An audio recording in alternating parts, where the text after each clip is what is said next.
Karibu katika kipindi kizuri cha Nuru ya Maisha. Somo ambalo liko hewani lina kichwa kinachosema usiwaze hivi, utaharibu maisha yako. Kuna namna ambavyo ukiwaza unafanya maisha yako yanastawi sana. Lakini kuna namna ukiwaza unaharibu maisha yako. Kwa somo letu litaenda kutusaidia. Kuna namna ambavyo tutakiwa tuwaze ili tuweze kufanikiwa katika maisha yetu. Ni mimi Mwalimu Peter na kukaribisha hapa Nuru ya Maisha.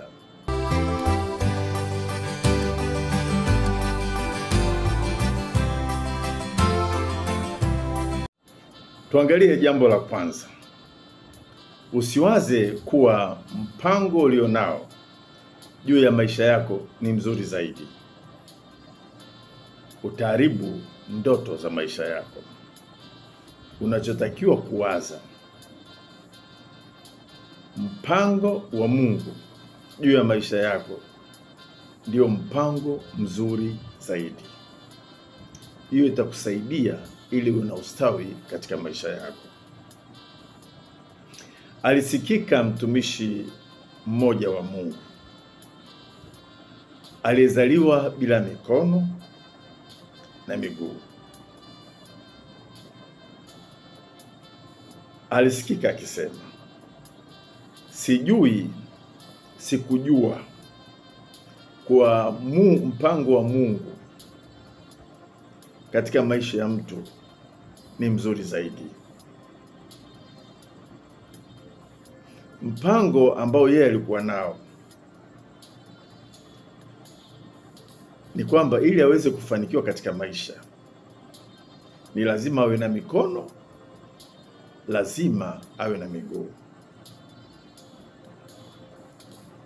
Kwa hiyo akaendelea kumwomba Mungu ili muujiza utokee, apate mikono, apate miguu.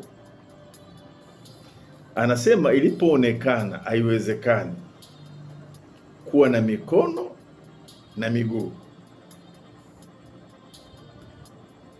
alianza kuwaza kwamba ndoto za maisha yake hazitatimia. Mungu alimsaidia kuona mpango wa Mungu katika maisha yake. Na alipouona mpango wa Mungu katika maisha yake, ndipo alipogundua kwamba mpango wa Mungu kwenye maisha ya mtu ni bora zaidi. Anasema Mungu akamwezesha, akapata mke, akapata na watoto.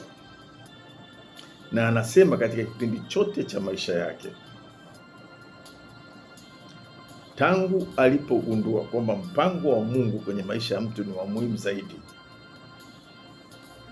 hakuona kupungukiwa. Ndoto za maisha yake akaona zikitimia siku baada ya siku.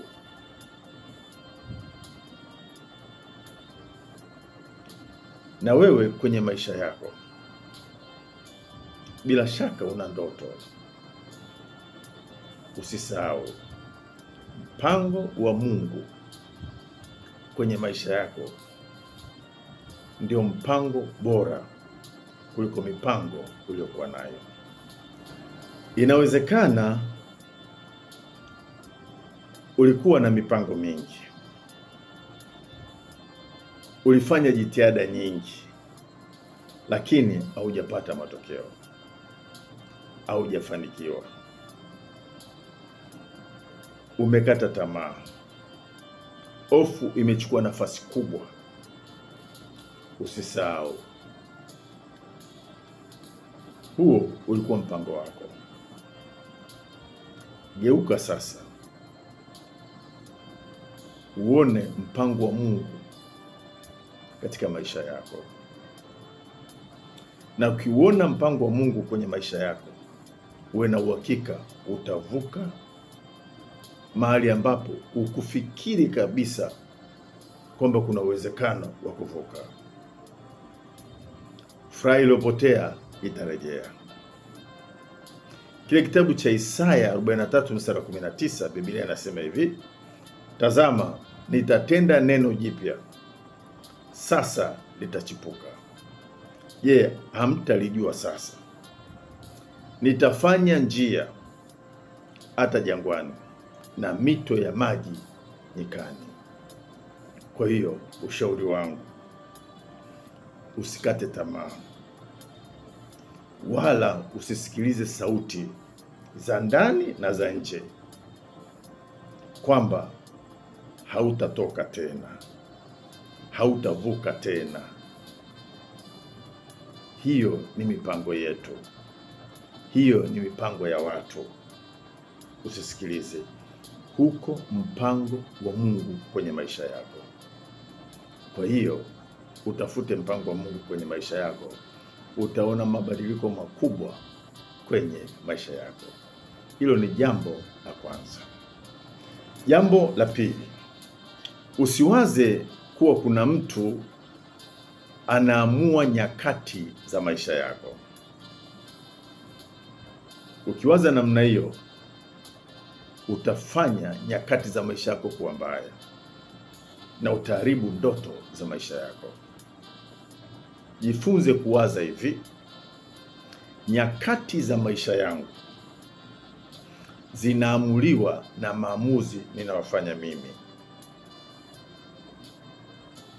Kwa lugha nyingine, natakiwa kuwa makini, natakiwa kupata hekima ya Mungu ili nyakati zangu ziwe nyakati za furaha, ziwe nyakati za kuburudika, sio nyakati za kilio. Katika maisha ya mtu zipo nyakati za kulia, au kwa lugha nyingine, nyakati za kujitafuta,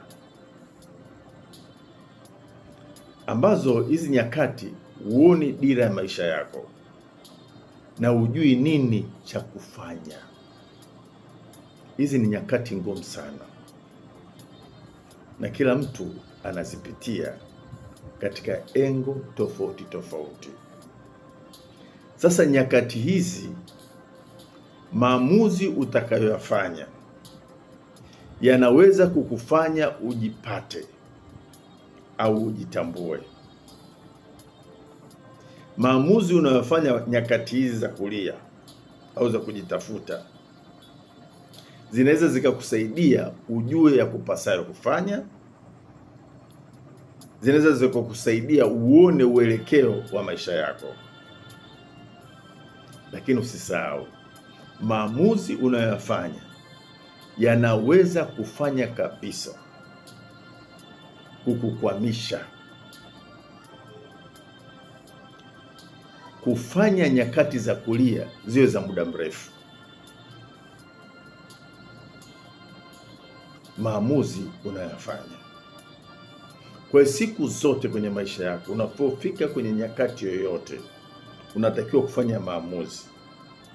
Kumbuka, unaweza kufanya maamuzi yatakayokusaidia ufanikiwe au yatakayokufanya uanguke kabisa. Kwa hiyo ukiona umeanguka, usimlaumu mtu, ni wewe. Rudi, angalia maamuzi uliyoyafanya ili upate kutengeneza na kurejea tena. Lakini vile vile kwenye maisha zipo nyakati ambazo umeshajipata, ushajua ya kupasayo kufanya, ushapata uelekeo kwenye maisha. Hizi nyakati ni muhimu sana kutulia wakati unafanya maamuzi, kwa sababu maamuzi utakayoyafanya yanaweza kukufanya uingie katika nyakati za kucheka, nyakati za kuburudishwa. Hizi ni nyakati muhimu sana. Ukishajipata, maamuzi utakayoyafanya, ukifanya maamuzi sahihi, uwe na uhakika unaelekea katika nyakati za kuburudishwa, nyakati za kicheko.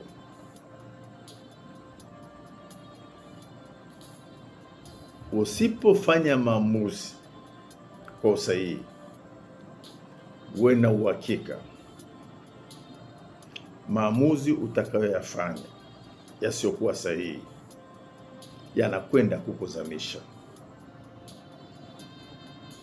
Ile hali ya kujipata inaweza ikapotea kabisa, ukapoteza dira kwenye maisha yako. Kwa hiyo siku zote, bila kujali uko nyakati gani kwenye maisha yako, kuwa makini na maamuzi unayoyafanya. Ukikumbuka kwamba maamuzi unayoyafanya yanaamua aina ya nyakati nitakazoishi, nzuri au mbaya, utakuwa makini au utakuwa na haraka. Utahitaji hekima ya Mungu ili kukuvusha katika hizo nyakati. Wewe ni shahidi. Kuna wakati katika maisha ya watu tofauti tofauti tuliwaona wako katika nyakati za kucheka, lakini fumba fumbua wakaanguka chini kabisa. Kwa nini? Kwa sababu ya aina ya maamuzi waliyofanya. Maamuzi ni kitu muhimu sana kwenye maisha ya mtu. Kwa hiyo kwenye maisha yako, kuwa makini sana juu ya maamuzi unayofanya. Mungu akubariki sana na Mungu akutunze. Amen.